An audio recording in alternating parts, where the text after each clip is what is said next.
C'est l'histoire d'un pari fou maintenant, celui de rallier Valence à Yerevan en vélo couché entre le 21 juillet et le 1er octobre. Marc Brunet, entrepreneur de 57 ans, a parcouru plus de 6000 km de la France à l'Arménie. Un exploit sportif qui a aussi permis de collecter des fonds au profit d'une association. À cette soirée organisée en son honneur en mairie, Marc Brunet ne pouvait pas s'y rendre sans son vélo. Un vélo symbole d'un engagement qui va bien au-delà de la performance sportive. Je trouve extraordinaire qu'un Français 100% puisse se lancer dans une aventure pour récolter de l'argent pour l'Arménie. Ces fonds vont permettre à cette école d'être rénovée, c'est-à-dire qu'il y aura le chauffage, il y aura l'eau chaude, il y aura des travaux intérieurs importants qui seront faits. Aujourd'hui, je vais vous raconter l'histoire de mon périple, l'histoire d'un défi personnel, l'histoire d'une envie de partage et de voyage, simplement l'histoire d'une aventure de vie. Tout a commencé par un rêve, le rêve d'un voyage à vélo, et il s'est concrétisé en 2012. C'est le 21 juillet que j'ai quitté ma femme, enfin provisoirement du moins, mes enfants et petits-enfants, ma maison, mon bureau, mon poisson rouge, ma télé, bref, tous ceux qui me rattachaient à une vie sédentaire pour partir sur 2 roues à la conquête du Caucase. Avec des sentiments contrastés quand même. Triste de quitter la famille, mais enthousiaste pour ce voyage. J'ai traversé 12 pays dont la Transnistrie. Vous connaissez la Transnistrie ? Eh bien, on en reparlera.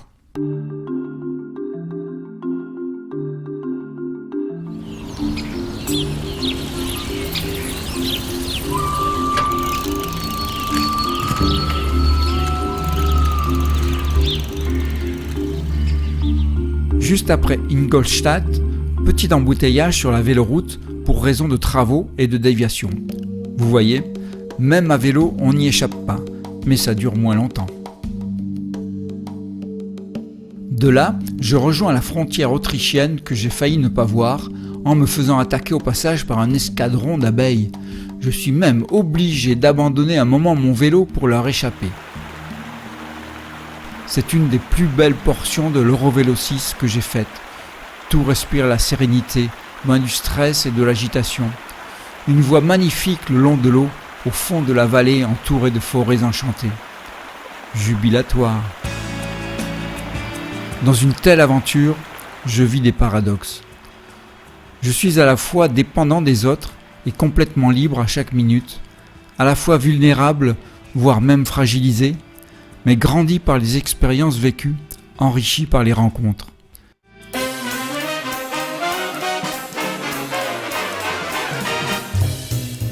Voilà 15 jours que je suis parti. 15 jours à rouler non-stop, 15 jours initiatiques, 15 jours de découverte, 15 jours d'émerveillement, 15 jours de bonheur. Et aujourd'hui, ce sera l'étape la plus longue, 160 km. J'atteins enfin Vienne, la capitale, fier d'être arrivé là, car j'entrevois cette aventure comme possible jusqu'au bout.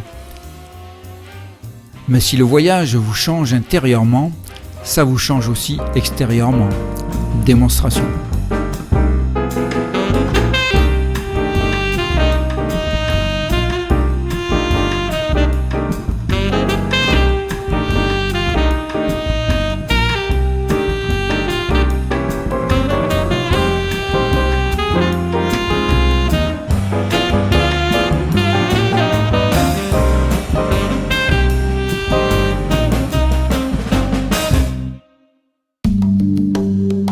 C'est aussi le début des problèmes de communication. Problème est peut-être un peu exagéré, mais disons que la langue devient difficile à comprendre.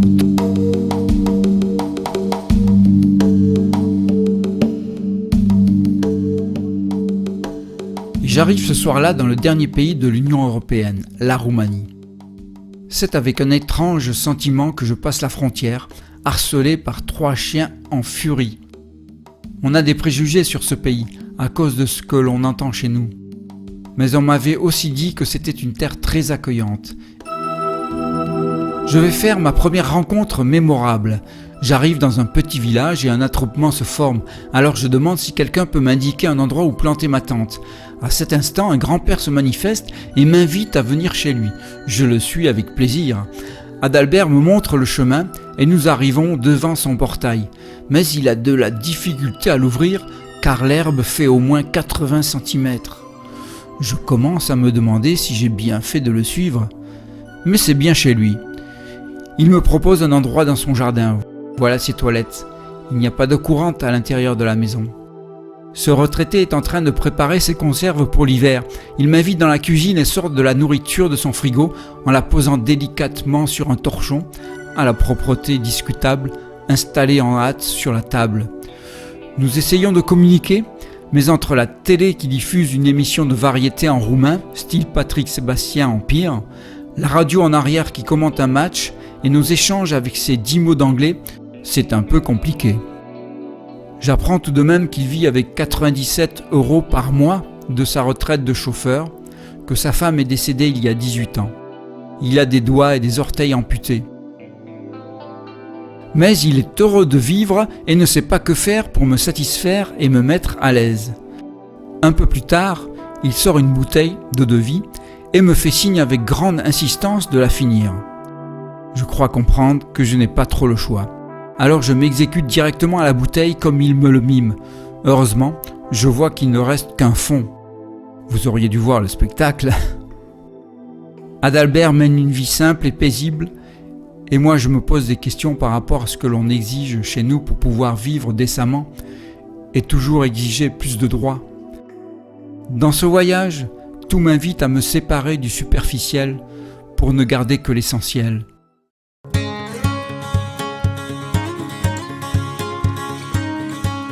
Je dois vous faire une confidence. Je n'avais quasiment aucune expérience du voyage à vélo avant de partir. Juste 2 jours et demi de test, 1 semaine avant le départ. On m'a dit que j'avais du courage et de la persévérance. Je crois surtout qu'il faut une bonne dose de naïveté et de candeur pour se lancer dans une telle aventure. 16 août. Vatra Dornei. Un tournant dans mon aventure. La nuit est agitée, je me réveille vers 3 h du matin et j'ai des difficultés à me rendormir. J'en profite pour passer des emails et textos à avertir ma femme, je ne me sens pas bien. Je crois que c'est un problème de digestion. Un tas de pensées traversent alors mon esprit. Et si ça se terminait ici? Et s'il fallait m'hospitaliser? Qui va alerter l'assistance? Je me sens de plus en plus mal. Le matin, je n'arrive pas à me lever, je n'ai plus aucune énergie. Je ne peux rien avaler. Finalement, j'arrive à me motiver pour ranger mes affaires, mais je ne suis pas très efficace. Vers 10 h, je démarre et 2 heures plus tard, je n'ai fait que 10 km péniblement. Je m'arrête pour faire le point et je m'allonge à même le sol sur le trottoir entre 2 maisons. J'appelle ma femme et puis mon médecin spécialiste du sport qui me donne quelques conseils pour aller de l'avant et m'encourage. Je ne sais pas si c'est le fait d'avoir passé ces coups de fil ou l'effet bénéfique de ce temps de repos, mais toujours est-il que je repars avec un peu plus d'énergie en attaquant la côte de 4 km qui m'attend. Ça, je ne le savais pas. La journée continue et j'avance à mon rythme avec beaucoup de pauses. Il y a toujours des moments où le doute nous effleure. Mais si nous avons des convictions et si nous savons pourquoi nous sommes engagés dans telle ou telle action, ces moments déroutants nous permettent de rebondir avec plus de force. Et paradoxalement, cette difficulté du jour me donne la ferme conviction que j'arriverai au bout de ce voyage, quelles que soient les circonstances, et surtout à cause de tous ceux qui comptent sur moi. Je regarde mon compteur avec stupeur. 110 km dans la journée, avec pour toute nourriture 1 yaourt et 2 cuillères de miel depuis la veille. Je traverse rapidement la Moldavie, petit pays, et j'arrive devant une frontière. Je me crois donc aux portes de l'Ukraine et j'en informe ma femme qui me suit sur internet grâce à une balise spot. Mais elle me soutient que je suis toujours en Moldavie. Je ne comprends pas.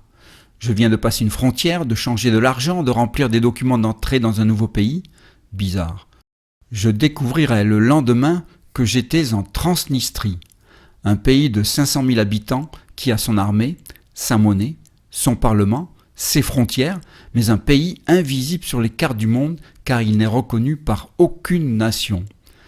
Rien de tel que ce genre de voyage pour réviser sa géographie. Bienvenue en Transnistrie. Et c'est dans ce pays fantôme que j'ai vécu une des rencontres les plus fortes de mon voyage. Tout a commencé par la perte de mon téléphone en roulant. Je retourne de suite sur mes pas pour essayer de le retrouver, mais il a déjà disparu. J'espère qu'il aura bien profité à quelqu'un. Il commence alors à faire sombre et un jeune homme m'arrête au bord de la route. Je lui explique mon problème. Il me demande où je vais dormir, je ne sais pas encore. Du coup, il me propose un lit et il veut m'inviter à manger. Ce n'est pas de refus. Mais il me dit de l'attendre ici et me laisse seul, sur le trottoir, dans la nuit, en me disant qu'il va revenir dans 45 minutes. Est-ce que j'ai le choix ? Pas vraiment. Alex tiendra parole et reviendra avec sa femme et sa sœur. Ils sont allés acheter un repas pour moi, une dépense certainement importante pour eux. Ils m'emmènent dans leur église pas très loin de là pour que je puisse prendre une douche et manger. Ils ont pris de la nourriture pour au moins 3 personnes. Ensuite, je me retrouve chez eux pour la nuit. Et au matin, je les vois s'affairer pendant un moment avec des bouts de papier. Et ils viennent vers moi, avec leur anglais hésitant mais charmant, en m'offrant une carte. Ils ont préparé pour moi une carte personnalisée, simplement pour me remercier d'être passé chez eux. J'ai du mal à cacher mon émotion. C'est moi qui leur dois beaucoup. Ce couple transpire d'amour pour les autres et je ne sais comment les remercier.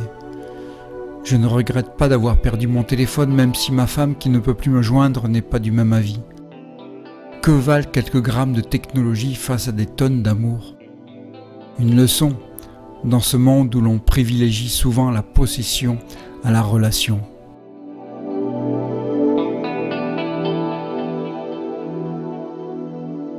Après ces péripéties, je rejoins le plus grand port d'Ukraine, Odessa.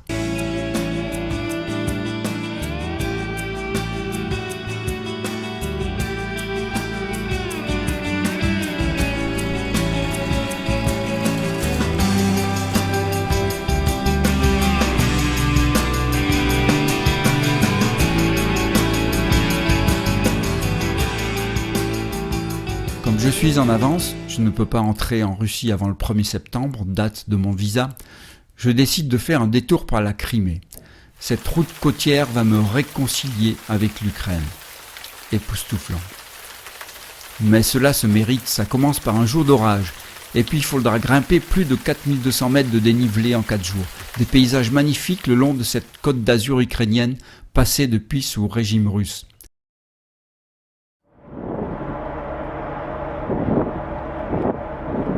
Petite traversée de 30 minutes sur la mer d'Azov pour rejoindre le prochain pays. J'arrive enfin en Russie.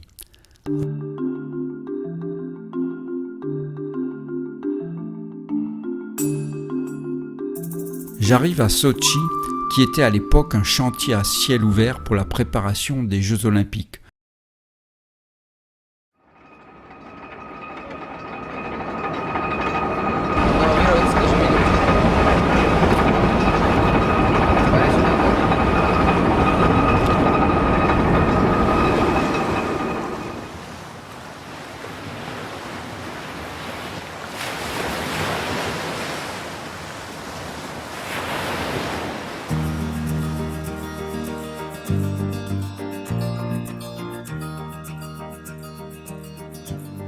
La Géorgie est un pays vraiment étonnant et donne aux voyageurs curieux l'occasion de traverser des paysages très variés.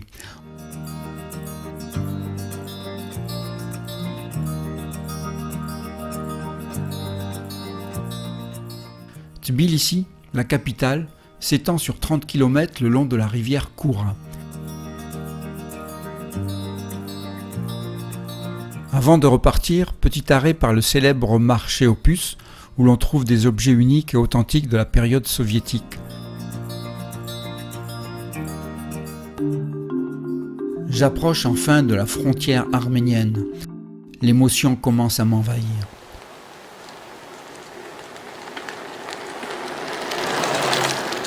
Et le 21 septembre à 18h, je vis ce moment tant attendu, 2 mois, jour pour jour, après mon départ. Et c'est avec un énorme bonheur et des larmes de joie incontrôlables que je donne mes premiers coups de pédale dans la toute jeune République d'Arménie. Puis je continue vers la deuxième étape officielle, la ville d'Ijevan. J'y suis particulièrement attendu car cette ville est jumelée avec Valence. Et alors que je fais une pause pour une photo, j'aperçois un homme âgé en haut d'un chemin. Je le salue de loin. Je m'apprête à repartir mais il m'interpelle et vient vers moi. Il me propose de venir boire quelque chose chez lui.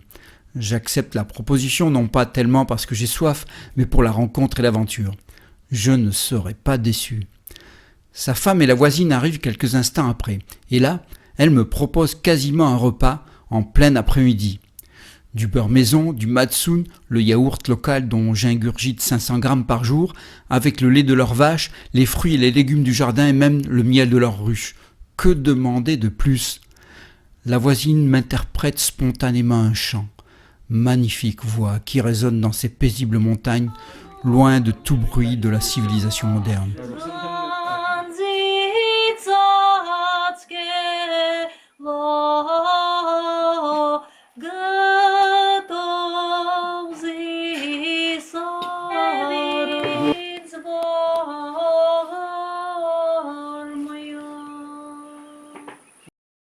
Puis Robert, le papy, me dit qu'il doit partir chercher les vaches.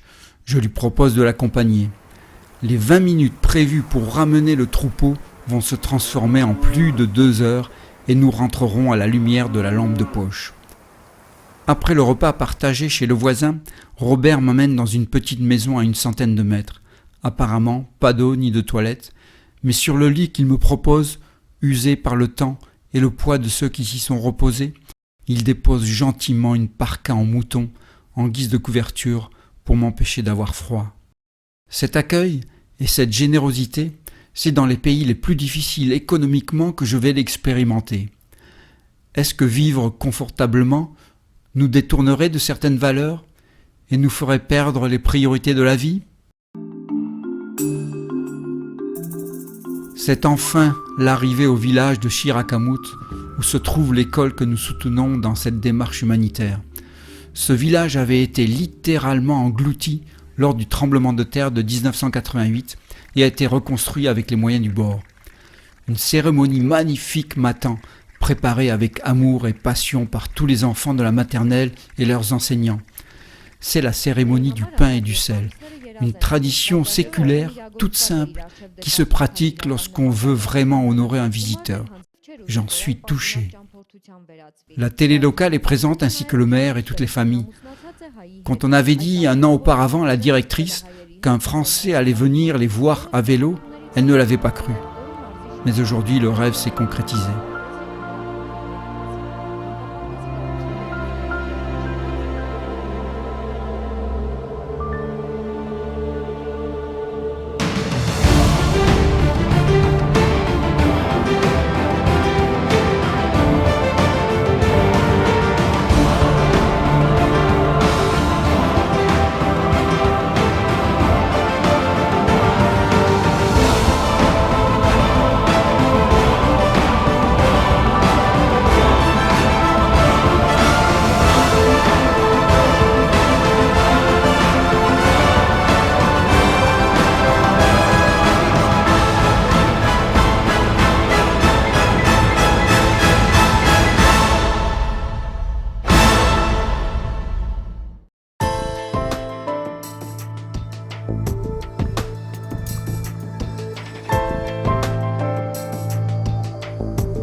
Voilà, c'est l'aboutissement de cette aventure.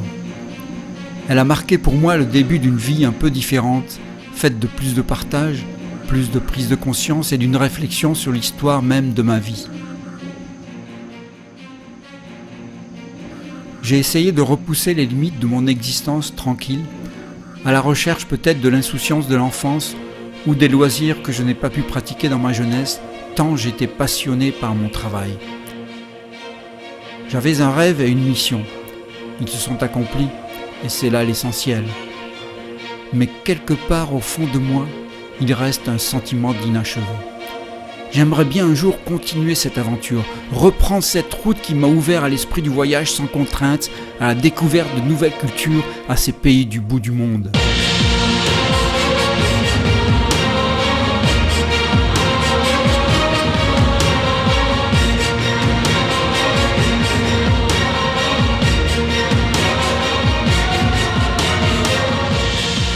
J'ai encore les larmes aux yeux quand je pense à toutes ces rencontres et ces émotions vécues et partagées. Mon regard sur les gens et le monde sera probablement différent désormais. J'aimerais conserver cette spontanéité, cette simplicité des relations. Mais comment le vivre quand chacun reste enfermé dans ses habitudes, stressé par son programme incompressible et ses obligations professionnelles, conditionné, souvent inconsciemment, moi y compris, par le point de vue des médias sur le monde, ou la fuite en avant de la société vers le toujours plus. Mais plus de quoi ? De mieux vivre ou d'anxiété ? De contrainte ou de liberté ? De bien-être matériel ou de satisfaction morale ? Sachons de temps en temps nous libérer d'une vie trop chargée et faire le point sur notre existence. Apprenons à savourer la vie et les relations impromptues, avec moins d'égocentrisme et plus de partage et de solidarité. Réapprenons à vivre, simplement. Et ne rêvez pas votre vie, vivez vos rêves. Et n'oubliez pas de les partager et de faire rêver les autres.